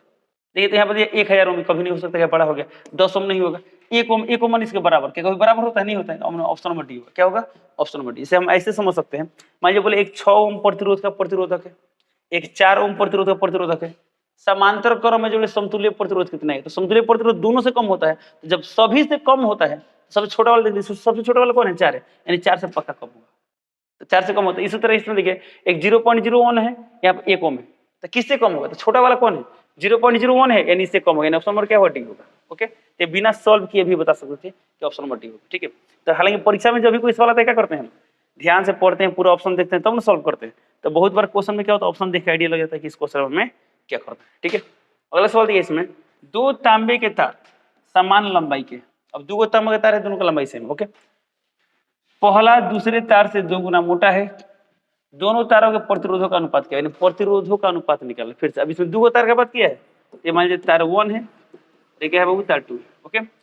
2 तांबे के तार समान लंबाई के, अब देखिए दोनों तांबे के तार हैं, दोनों का प्रतिरोधकता सेम होगा, प्रतिरोधकता क्या होगा सेम होगा, इसका प्रतिरोधकता रूट, इसका भी क्या मान लिया रूट, समान लंबाई, इसका लंबाई एल, तो इसका भी क्या मान लिया एल। पहला दूसरे तार से 2 गुना मोटा है, अब ध्यान देंगे पहला जो तार है ना दूसरा तार का 2 गुना मोटा है, इसका क्षेत्रफल मान लेते ए, तो कितना होगा 2 होगा, तब 2 गुना मोटा है। तो बोल रहा है कि दोनों तारों के प्रतिरोधों का अनुपात निकालना, इसका प्रतिरोध मान लेते हैं R1, इसका मान लेते हैं R2, तो हमें क्या निकालना है अनुपात, यानी आपको निकालना है R1 बटा R2 का मान, ठीक है। चलिए शुरू करते हैं। R1 निकालना है तो फॉर्मूला क्या होगा रो L बाई ए, तो बताइए इसमें रो दिया है तो रो L दिया है तो L, अब बटा क्षेत्रफल कितना दिया है 2 है, तो यहाँ लिख देंगे 2 है। अब निकालना R2 रो L बाई ए, तो यहाँ लिख देंगे रो L बाई ए, सॉल्व कीजिए तो रो से रो कैंसिल, L से L कैंसिल, A से A कैंसिल, इसमें कितना है 1/2, यहाँ गया 1/2, 1/2 का मतलब क्या हुआ 1:2। किस ऑप्शन में दिया देखिए, तो ऑप्शन नंबर ए में दिया था 80 कर देंगे, ओके। ये रहा क्वेश्चन नंबर 27। अब चलते हैं 28 पे। देखिए क्वेश्चन नंबर 28 दिया है बेलनाकार पात्र में पारे के स्तंभ का प्रतिरोध आर है, यानी एक बेलनाकार पात्र है, उसमें पारा के जो स्तंभ उसका प्रतिरोध ना दिया आर दिया, जब उसी पारे को दोगुनी त्रिज्या के अन्य बेलनाकार पात्र में डाला जाता है तो अब पारे के स्तंभ का प्रतिरोध क्या होगा। अब ध्यान दीजिए, बहुत बढ़िया क्वेश्चन ध्यान दीजिए। बोला एक बेलनाकार पात्र में, चलिए मान लीजिए एक बेलनाकार पात्र है, ओके चलिए, तो बोला गया इसमें पारे के स्तंभ का प्रतिरोध, यानी इस बेलनाकार में जो पारे का स्तंभ है ना, इसका प्रतिरोध दिया है, प्रतिरोध क्या दिया है, आर दिया है, ओके। बोला जब उसी पारे को दोगुना त्रिज्या वाला, इसका दोगुना त्रिज्या, यानी कुछ ऐसा है, ये तो दोगुना त्रिज्या, ध्यान देंगे, यानी इसका त्रिज्या है आर, इसका त्रिज्या कितना है 2r। जब इसको इसमें डालेंगे तो क्या होगा बताइए, तो मोटाई बढ़ रहा है लेकिन लंबाई घटेगा, लंबाई क्या होगा, घटेगा, ध्यान देंगे। जब इसको हम इसमें फिट करेंगे तो क्या होगा, जब मोटाई ज्यादा है तो इसका कंफर्म में मान लीजिए इसमें कितना लंबाई तक पड़ा था, एल लंबाई तक पड़ा था, तो इसमें एल लंबाई तक आएगा, ऑटोमेटिकली कम हो जाएगा, क्या हो जाएगा, कम हो जाएगा, ठीक है। देखते हैं क्या है, तो इसको हम जब इसमें फिल करेंगे क्या होगा, इसमें लंबाई घटेगा। अब कितना लंबाई होगा अभी आप सॉल्व कर सकते हैं, ओके बताएंगे। चलिए, तो बोला गया इसमें अब पारे का स्तंभ का प्रतिरोध क्या होगा, तो इसमें प्रतिरोध कितना था आर, तो हमको इसमें प्रतिरोध निकालना, इसको मानते हैं आर डिस, यानी आर डिस इक्वल टू व्हाट, ओके। चलिए अब बताइए आर डिस निकालना है, और यहाँ पे देखिए क्या दिया है आर, तो बताइए लंबाई दिया है, और चूंकि दोनों पारा है तो दोनों में प्रतिरोधकता क्या सेम होगा, इसका प्रतिरोधकता रो मान लेते, इसका भी क्या होगा, रो होगा। तो यहाँ पर यदि हम आर की बात करें तो आर का फॉर्मूला क्या होगा, रो एल, एल दिया है एल, अब बट्टा में ए, इसमें एरिया दिया है, नहीं दिया है ना, तो एरिया हम ले सकते हैं पाई आर स्क्वायर, ओके, यानी इतना का मान दिया गया है आर, क्या दिया गया है आर, तो आर आ गया, हमको यहाँ पर निकालना आर डेस, क्या निकालना आर डेस, चलिए अब इस पे भिड़ते हैं, तो हमको निकालना है आर डेस का मान, आर डेस का फॉर्मूला क्या होगा रू, तो रू एल, अब इसका लंबाई पता है क्या, नहीं पता है ना, इसको मान लेते एल डेस, क्या मान लेते एल डेस, एल डेस, अब बटा में एरिया, तो एरिया तो इसका पता है, अनुप्रस्थ का क्षेत्रफल कितना होगा, तो पाई आर स्क्वायर, अब जब त्रिज्या कितना है 2r है, तो लिखेंगे पाई इंटू 2r का होल स्क्वायर, ओके, ये आ गया 2r का होल स्क्वायर, तो कितना आ गया रो एल डैश, अब बटा में 2 का स्क्वायर 4, यानी 4 पाई आर स्क्वायर, एकदम सिर्फ एल डैश निकालते तो कम हो जाएगा। अब एल डैश का मान कैसे निकालें, ध्यान दीजिए, तो जब भी किसी एक पदार्थ को किसी दूसरे बर्तन में डाले या तो किसी दूसरे शेप में बदले, तो आयतन का भी चेंज नहीं होता है, यानी आयतन कांस्टेंट होता है, यानी दोनों में पारा का आयतन सेम होगा, पारा तो वही ना था, तो दोनों का आयतन सेम करते हैं। तो बताइए इसमें आयतन क्या होता है, आयतन फॉर्मूला क्या था बेलन का, क्या होता है पाई आर स्क्वायर एच, क्या होता है पाई आर स्क्वायर एच, तो इसका आयतन कितना होगा पाई आर स्क्वायर एच, एच कितना है एल, यानी बराबर इसका आयतन कितना होगा पाई आर, अब आर देखिए कितना दिया बाबू 2r दिया है ना, तो पाई आर स्क्वायर 2r का स्क्वायर इंटू एच, एच कितना दिया एल डैश, लिख दिए एल डैश।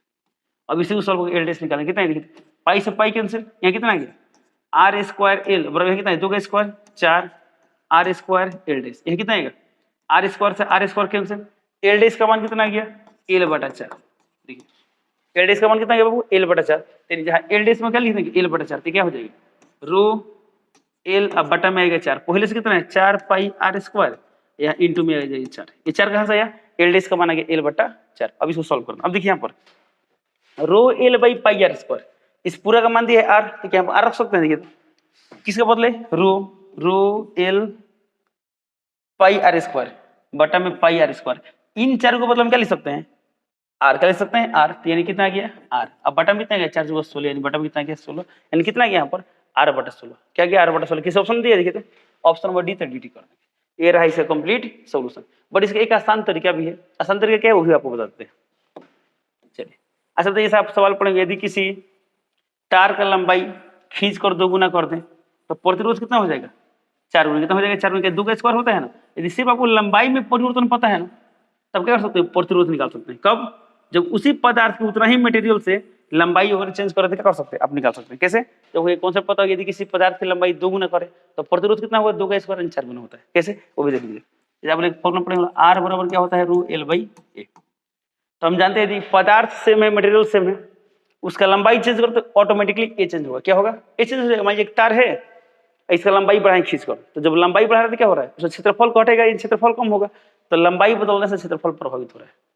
तो इसको कुछ ऐसा बदलाव करते हैं ना, उसमें इसमें रो तो कांस्टेंट है, एक और टर्म कांस्टेंट आ जाए, एक काम करते हैं हम ऊपर नीचे एल से मल्टीप्लाई करते क्या होगा देखिए, तो कितना है देखिए rho L into L L square, अब बटा ए इंटू एल, ए माने क्षेत्रफल, समझिए कोई ऐसा बेलनाकार तार है, ये है ए अनुप्रस्थ का क्षेत्रफल, एल क्या है लंबाई, ये अनुप्रस्थ का क्षेत्रफल आधार का क्षेत्रफल इंटू ऊंचाई, ऊंचाई यानी लंबाई, तो ए इंटू एल क्या होगा इसका आयतन होगा, तो हम लिख सकते हैं आयतन भी, अब हम देख रहे हैं रो भी कांस्टेंट है और आयतन भी कांस्टेंट है। किसी पदार्थ को कितना वो खींचे दबाएं आयतन तो ही रहेगा ना, यानी क्या आ गया आर प्रोपोर्शनल टू आ गया एल स्क्वायर, यानी लंबाई 2 गुना करे तो प्रतिरोध 2 का स्क्वायर 4 गुना हो जाएगा, लंबाई 3 गुना तो प्रतिरोध 9 गुना, मान लीजिए लंबाई आधा करे 1/2 गुना करे तो 1/2 का स्क्वायर कितना होगा 1/4 यानी 1/4 गुना।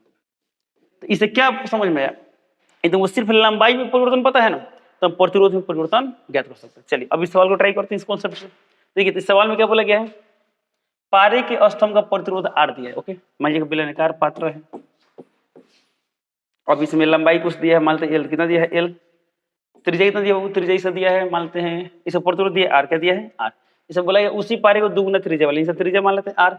अब इसका 2 गुना त्रिज्या कुछ ऐसा बर्तन आएगा, तो जब ऐसे बर्तन में डालेंगे जिसका त्रिज्या 2 गुना है तो कंफर्म इसका लंबाई घटेगा, तो सिर्फ हमको ये पता लग जाए कि लंबाई कितना गुना होता है, सॉल्व बन जाएगा। अच्छा मान लीजिए लंबाई आधा होता, क्या होता आधा, तो 1/2 का स्क्वायर क्या होगा 1/4 होता है, यही तो पता करना लंबाई कितना गुना होगा, यदि ये पता कर लेते इस फॉर्मूला से क्या होगा सवाल इजीली बन जाएगा। तो चलिए इसे करते हैं, ठीक है।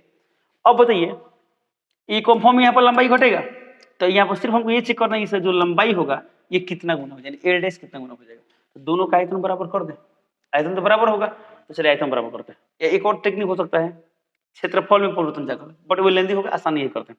इसका आयतन क्या होगा formula pi R square H, तो pi R square H, H का मान क्या दिया एल, इसका आयतन कितना आएगा पाई आर स्क्वायर, तो इसका आर स्क्वायर कितना आएगा 4r स्क्वायर हो जाएगा, पाई आर स्क्वायर इंटू एच कितना है एल डैश है तो एल डैश, ठीक है, पाई से पाई कैंसिल, आर स्क्वायर से R square cancel, L dash का मान कितना आ गया, तो एल डैश का मान आ गया l/4, कितना आ गया l/4, इसका मान क्या हुआ, इसका लंबाई क्या होगा इसका 1/4 गुना। अब हमको ये देखने को मिला ना कि इसका लंबाई 1/4 गुना हो रहा है। तो अब एक नया क्वेश्चन बन गया, यदि किसी चालक का लंबाई 1/4 गुना कर दे तो प्रतिरोध कितना होती है, तो यदि चालक का लंबाई 1/4 गुना करे तो 1/4 का स्क्वायर कितना होगा 1/16 गुना, तो इसका आंसर क्या हो जाएगा 1/16 गुना। 1/16 किस गुना में दिया, ऑप्शन नंबर डी में दिया है, तो प्रतिरोध था आर, अब आर का 1/16 होगा, ऑप्शन नंबर क्या हुआ डी होगा। तो आपको जैसे मन करो वैसे आप कर सकते हैं, बना सकते हैं, ठीक है। चलिए अब अगला क्वेश्चन देखते हैं क्या दिया है। तो अगला क्वेश्चन दिया है आर प्रतिरोध के तार को तब तक खींचा जाता है जब तक कि इसकी त्रिज्या आधी नहीं हो जाती, ध्यान देंगे। अब देखिए इसी टाइप का ये भी क्वेश्चन आ गया। अब क्या करें इसमें, देखिए एक तार है, तो मान चलिए तार है, ये क्या है तार है, इसका लंबाई मान लेते हैं एल दिया है, क्या दिया है एल दिया, त्रिज्या से दिया, त्रिज्या इसे दिया आर, त्रिज्या कितना दिया है आर दिया है। अब इसको तब तक खींच रहे हैं, तब तक खींच रहे हैं, तो जब खींचेंगे तो क्या होगा लंबाई बढ़ेगा त्रिज्या घटेगा, इसको खींच रहे हैं तो त्रिज्या घटेगा, तो कब तक खींचना है जब तो इसका त्रिज्या कितना ना हो जाए r/2 यानी कि आधा ना हो जाए। तो जब आधा हो तो इसका लंबाई क्या हो कुछ और होगा, इसका लंबाई कितना होगा नहीं पता, इसको लंबाई मानते हैं एल डैश, क्या मानते हैं एल डैश, देखिए ध्यान से यहाँ पर क्या मान लिए एल डैश मान लिए, ठीक है। तो क्या बोला गया इसमें, इसका नया प्रतिरोध क्या होगा, इसका प्रतिरोध ना दिया था, इसका प्रतिरोध दिया था आर, इसका प्रतिरोध निकालने हमको आर डैश का मान निकालना है, ये रहा सवाल, ठीक है। तो जब हमें आर डैश का मान निकालना है तो डायरेक्टली इसको भिड़ जाते हैं, तो आर डैश का फॉर्मूला क्या होगा, ये दो तरीका है, आर डैश और आर में तुलना कर लीजिए, चाहे आर डैश का मान निकालिए और जो डेटा की जरूरत इसमें पड़ेगा तो हम यहाँ से उठाकर रख देंगे, ठीक है। तो अभी कुछ देर पहले हम क्या किए थे, इसका मान निकाले थे और इसमें से मान रखे थे। अब ऐसे आपको समझ में नहीं आया था तो एक और तरीके से सीख लीजिए, आर डैश निकालना है आर डैश, और यहाँ पर दिया है आर, तो इसी से ना इसको तुलना करके निकालना है, हालांकि देखिए ऑप्शन में क्या दिया आर दिया, क्या दिया है आर, तो हमें क्या करेंगे जो हमें निकालना है उसको ऊपर लिख देते हैं, जो यहाँ पर दिया उसको नीचे लिखते हैं, आर डैश बटा और दोनों का मान निकालते हैं।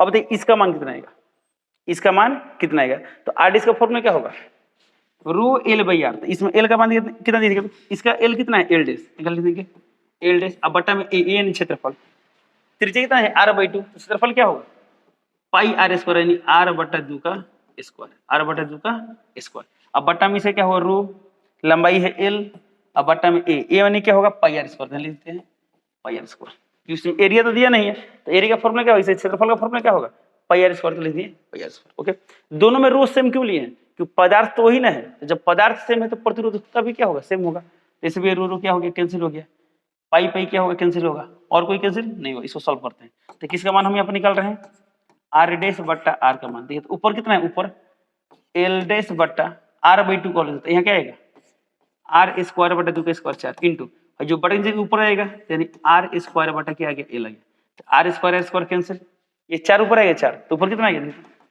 4 एल डैश बट्टा एल, यदि एल डैश का मान निकाले तो सवाल क्या हो जाएगा बन जाएगा, तो हमें किसका मान निकालना है एल डैश का मान निकालना, एल डैश कैसे निकालेंगे, तो आपको पता है इसका लंबाई निकालना है, तो इस पदार्थ को कितना खींचे दबाए, आयतन तो वही रहेगा ना, आयतन तो दोनों का आयतन बराबर होता है, दोनों का आयतन क्या करते हैं बराबर होते हैं, तो इसका आयतन कितना है, तो बेलन का आयतन क्या होता है पाई आर स्क्वायर इंटू एच, इसमें ऊंचाई काम कौन कर रहा है एल काम कर रहा है, एल लिख देंगे। इसका आयतन कितना आएगा पाई आर स्क्वायर, आर कितना है r/2 का स्क्वायर इंटू एच यानी एल ऊंचाई, ऊंचाई कितना दिया एल डैश से लिख देंगे एल डैश। सॉल्व कीजिए, देखिए तो पाई से पाई क्या होगा कैंसिल, ये इसमें आर स्क्वायर, इसमें भी क्या आएगा आर स्क्वायर आएगा कैंसिल, तो कितना बचा एल, और बताइए कितना आएगा, देखिए तो 1/2 का स्क्वायर यानी 1/4 एल डैश, एल डैश का मान क्या आएगा 4l आएगा, क्या आएगा एल डैश का मान आएगा 4l, क्या आएगा 4l, ध्यान देंगे तो यहाँ 4 है तो 4, एल डैश का मान कितना आएगा 4l बटा में एल एल कैंसिल, 4 से होगा 16, कितना आ गया 16 आ गया, यानी आर डैश बाई आर का मान आ गया 16, ध्यान देंगे आर डैश बाई आर का मान आ गया 16, तो यहाँ से आर डैश का मान कितना आएगा 16 गुना होगा यानी 16 यार, तो आ गया 16, तो किस ऑप्शन दिया देखिए तो 16 यार यानी ऑप्शन नंबर अच्छा यहाँ पर है ना ऑप्शन नंबर सी, क्या टिक कर देंगे ऑप्शन नंबर सी। ओके, 13 है क्वेश्चन नंबर 29 सोल्यूशन। अब चलते हैं अगला क्वेश्चन पे, देखिए जो अगला क्वेश्चन दिया क्वेश्चन नंबर 30 दिया है 2 ओम 3 ओम तथा 6 ओम के 3 प्रतिरोधकों को किस प्रकार जोड़ा जाए कि समतुल्य प्रतिरोध 1 ओम आए, थोड़ा कॉमन सेंस लगाइए बताइए, समतुल्य प्रतिरोध 1 ओम चाहिए तो जो समतुल्य प्रतिरोध चाहिए बताइए इसका मान इस प्रत्येक प्रतिरोधक से अधिक है या प्रत्येक से कम है कि इन्हीं के बीच में है कहीं ना कहीं, यदि बीच में रहता तो मिश्रित क्रम संयोजन होता, तीनों से कम है तो कौन संयोजन होगा समांतर क्रम संयोजन, तीनों से अधिक है तो क्या होगा श्रेणी क्रम होगा, तो 1 ओम क्या है देखिए 2 से भी कम है 3 से भी कम है 6 से भी कम है, इस हमने क्या होगा समांतर क्रम संयोजन होगा। ओके, बट यदि आपको कंफ्यूजन है तो चेक कर लेंगे कैसे, इस सबको समांतर क्रम जोड़ दीजिए, देखिए तो 2 ओम 3 ओम ये कितना दिया है 6 ओम। ओके, अब इनका समतुल्य प्रतिरोध निकालना है तो क्या करेंगे 1/Rp बराबर 1/R1 कितना दिया है 2, 1/R2 1/3 प्लस कितना दिया है 1/6, इसको हल कीजिए कितना है देखिए तो 1/Rp का मान कितना आएगा, इसका एलसीएम कितना आएगा 6, तो 2 3 6 3 दूना 6 और 6 एकम 6, तो कितना गया 1/Rp का मान आएगा ऊपर कितना है तो 3 2 5 1 6, 6 बटा 6 इनका कितना आ गया 1 आ गया, तो 1/Rp का मान आ गया 1, तो आरपी का मान कितना आएगा 1 ओम आएगा, यानी ऑप्शन नंबर क्या होगा, तो जब 1 ओम आ रहा है इसमें 1 ओम ना दिया था तो 1 ओम कब आया जब समांतर क्रम में है तब आया, इसका ऑप्शन नंबर क्या होगा ऑप्शन नंबर बी हो तो बी टिक कर दो। ओके, तो हम यही बोलेंगे आप जब भी ऑब्जेक्टिव में सवाल है थोड़ा कंसंट्रेशन बनाइएगा और सोचिएगा लोग कौन कौन सा प्लस सकता है, इजीली बन जाएगा, क्या हल करने की जरूरत थी नहीं थी ना, पहले बता दिए थे, देख लेंगे क्या सबसे बड़ा है तो सबसे बड़ा होता तो क्या होता इन तीनों मानों से बड़ा होता तो श्रेणी क्रम होता, तीनों से छोटा है तो क्या होगा समांतर क्रम होगा। ओके, बट यदि एग्जाम में समय है तो चेक भी कर लेना चाहिए। चलिए चलते अगला क्वेश्चन पे, देखिए अगला क्वेश्चन दिया है ताप बढ़ने से चालक का प्रतिरोध, तो बता दें ताप बढ़ने से चालक का प्रतिरोध क्या होता है बढ़ता है, तो ऑप्शन नंबर क्या होगा ऑप्शन नंबर ई होगा, यही रहता अर्धचालक, तो ताप बढ़ने से अर्धचालक का प्रतिरोध क्या होता है घटता है, बट चालक का प्रतिरोध क्या होगा बढ़ेगा, कब जब ताप बढ़ाएंगे तो क्या होगा प्रतिरोध बढ़ेगा। अगला सवाल देखिए 1 कूलम आवेश कितने इलेक्ट्रॉनों से बनता है, तो 1 कूलम आवेश की रचना करने वाली इलेक्ट्रॉन संख्या कितनी होती है 6.25 × 10⁻18, यानी ऑप्शन नंबर क्या होगा ऑप्शन नंबर क्या होगा ऑप्शन नंबर होगा सी। आप इसे निकाल भी सकते हैं, कैसे निकाल सकते हैं देखिए तो सवाल क्या दिया है 1 कूलम आवेश की रचना करने वाले इलेक्ट्रॉन की संख्या क्या होगी, तो अब बताइए आपको पता होगा एक इलेक्ट्रॉन में कितना आवेश होता है, तो 1.6 × 10⁻⁻19 कूलम, तो इतना आवेश है कितने इलेक्ट्रॉन पर एक इलेक्ट्रॉन पर, बट सवाल में क्या दिया है 1 कूलम आवेश के लिए कितना इलेक्ट्रॉन चाहिए, तो 1 कूलम, तो चूंकि इतना कूलम पर 1 इलेक्ट्रॉन इसलिए 1 कूलम पर कितना इलेक्ट्रॉन 1/1.6 × 10⁻⁻19, इसको हल करेंगे तो कितना है तो बराबर है दशमलव ऊपर है तो 0 हो जाएगा, यानी 10/16 गुणे है माइनस ऊपर है तो क्या हो जाएगा प्लस में 10⁻18, क्या हो जाएगा 10⁻18, तो कितना गया 5, ये कितना गया 8। ओके, अब बताइए यहाँ 5/8 है इसमें से वो 0 यहाँ पर रख दे यानी 50/8, तो कितना है 10⁻17, 10 कितना हो जाएगा 18 से कितना हो जाएगा 17 हो जाएगा, ये कम हो जाएगा, इसे सॉल्व कीजिए तो कितना है देखिए तो 1 मिनट यहाँ 19 से 19 आएगा 19, इसमें वो रखेंगे कितना आएगा 18, कितना जाएगा 18, जब इसको सॉल्व करेंगे सॉल्व तो कितना जाएगा 6.25 × 10⁻18, यानी कौन सा ऑप्शन होगा ऑप्शन नंबर क्या होगा सी, तो सी टिक कर देंगे। ओके, चलिए अब चलते हैं अगला क्वेश्चन पे, देखिए अगला क्वेश्चन दिया है यदि 1 मिली कूलम आवेश को अनंत से किसी बिंदु तक पी तक लाने में किया गया इतना जूल हो तो पी पर विभव ज्ञात करें, क्या निकले पी पर, तो जब भी ऐसा न्यूमेरिकल क्वेश्चन आता है क्या करते हैं जो दिया उसको लिख लेते हैं, सॉल्व में क्या दिया है 1 मिली कूलम, तो आवेश से आवेश को क्या लिखते हैं क्यू, क्यू का मान कितना दिया है 1 मिली कूलम, फिर बोल रहा है पी तक लाने में किया गया कार्य, कार्य डब्ल्यू, डब्ल्यू का मान कितना दिया है 0.020। तो बोल रहा है विभव का मान देते हैं V इक्वल टू व्हाट। अब देखिए V निकालना है तो ये तो SI मात्रक में है और हमको आंसर भी वोल्ट में चाहिए, नहीं SI मात्रक में चाहिए। तो क्या ये SI मात्रक में है? नहीं ना है, या मिली है। क्या क्या मिली? इस मिली को हटाएंगे तो 1 मिली मतलब क्या होता है? एक बार जब मिली को हटाते हैं तो 1000 से भाग, किसे भाग करते हैं 1000 से। ऐसे पढ़ेंगे लोग 1 मिली कूलम माने 10 power minus 3 coulomb, 10 power minus 3 coulomb. इसको हमेशा ले सकते हैं 1/10 का पावर 3 यानी 1000। 1/1000 कितना आएगा? 0.001 इतना कूलम। अब सॉल्व कीजिए आंसर आ जाएगा। क्या निकलना V? तो V का फॉर्मूला क्या होता है? V equal to W/Q। W का मान 0.02 अब बटा में Q का मान 0.001। ओके, अब ये दशमलव के बाद 3 अंक है तो यहाँ भी 3 अंक बनेंगे, यहाँ 0 बढ़ा दिए। अब यहाँ भी दशमलव के बाद 3 अंक, दशमलव के बाद 3 अंक, दशमलव का वैल्यू खत्म। तो ऊपर कितना है 20 और नीचे कितना है 1। तो 20/1 कितना है 20 V है तो यहाँ लिख देंगे वोल्ट। तो 20 वोल्ट कहाँ पर दिया है? ऑप्शन नंबर डी में, तो dt कर देंगे। ओके, चलिए अगला क्वेश्चन देखते हैं। 1 मिली कूलम आवेश को 25 वोल्ट विभव वाले बिंदु से 125 वोल्ट विभव वाले बिंदु तक ले जाने में किया गया कार्य। ओके, अब देखिए एक बिंदु से दूसरे बिंदु तक ले जाना है, किया गया कार्य निकालना है। तो इस केस में क्या आएगा? विभवांतर रहेगा ना। चलिए तब इस सवाल में सबसे क्या क्या दिया है देखिए, तो क्या बोला गया? 1 मिली कूलम आवेश यानी Q का मान कितना दिया है? 1 मिली कूलम। इसे कितना ले सकते हैं? 0.001 कूलम। और 25 वोल्ट से 125 वोल्ट तक ले जाता है। इस केस में विभवांतर कितना है? विभवांतर, तो विभवांतर का मान कितना आएगा? 125 वोल्ट माइनस 25 वोल्ट, कितना आएगा देखिए तो 100 वोल्ट यानी 100 वोल्ट आ गया। तो क्या निकालना हमें? कार्य निकालना है W। W equal to what? तो V बराबर क्या होता है? W/Q। तो W बराबर क्या हो जाएगा? V into Q। V into Q कैसे? V इक्वल टू होता है W/Q। तो W इक्वल टू कितना आएगा? Q इंटू V यानी Q इंटू V आ गया। तो V का मान कितना दिया इसमें देखिए तो V का मान दिया है 100, तो 100 इंटू Q का मान कितना दिया है? 0.001। इसको गुणा करके कितना है देखिए तो 100 इंटू 1 100 आ गया। दशमलव कितना अंक पहले? 3 अंक पहले, तो 1 2 3 यहाँ दशमलव देंगे यानी 0.1 कहीं दिया है देखिए तो 0.10 यानी ऑप्शन नंबर डी तक dt कर। ओके, ये रहा क्वेश्चन नंबर 34 सॉल्यूशन। अब चलते हैं क्वेश्चन नंबर 35 पे। देखिए लास्ट सवाल है, क्वेश्चन नंबर 35 दिया है एक परिपथ में लगे एमीटर का पठन 2 एम्पियर है। अब 2 एम्पियर क्या है? विद्युत धारा ही ना है, तो विद्युत धारा यानी I का मान दिया है 2 एम्पियर। बोल रहा है परिपथ में 24 कूलम आवेश प्रवाहित होने में कितना समय लगेगा? तो 24 क्या है? कूलम। तो 24 कूलम में क्या है? आवेश 27 को लिखते हैं Q। अब बोला है कितना समय लगेगा? T equal to what? किस फॉर्मूला में तीनों होता है? तो हम लोग पढ़े थे विद्युत धारा का परिभाषा कि आवेशों के प्रवाह की दर को धारा का, तो उसमें फॉर्मूला क्या मिला था? I बराबर Q बाई T। अब ऐसे वैल्यू पुट कीजिए। I का मान कितना दिया है? 2, Q का मान 24, T का मान नहीं पता है तो T यहाँ कर दे। तो ये कितना गया? 24/2 यानी कितना गया? 12। टाइम कैसे मात्र सेकंड, तो सेकंड लिख देंगे। यानी ऑप्शन नंबर क्या होगा? सी, तो सिटी कर। ओके, चलिए तो ये रहा ऑब्जेक्टिव के पार्ट 2 का कंप्लीट सॉल्यूशन। इससे बहुत जल्द पार्ट 3 भी आएगा, जिसमें भी हम लोग अभी कितना 35 से 40 ऑब्जेक्टिव क्वेश्चन करेंगे लोग। तो इस तरह करके 3 पार्ट में विद्युत धारा का जो चैप्टर है, इस चैप्टर का पूरा ऑब्जेक्टिव क्वेश्चन क्या होगा? कंप्लीट होगा। तो चलिए मिलते हैं अगले क्लास में, तब तक के लिए जय हिंद।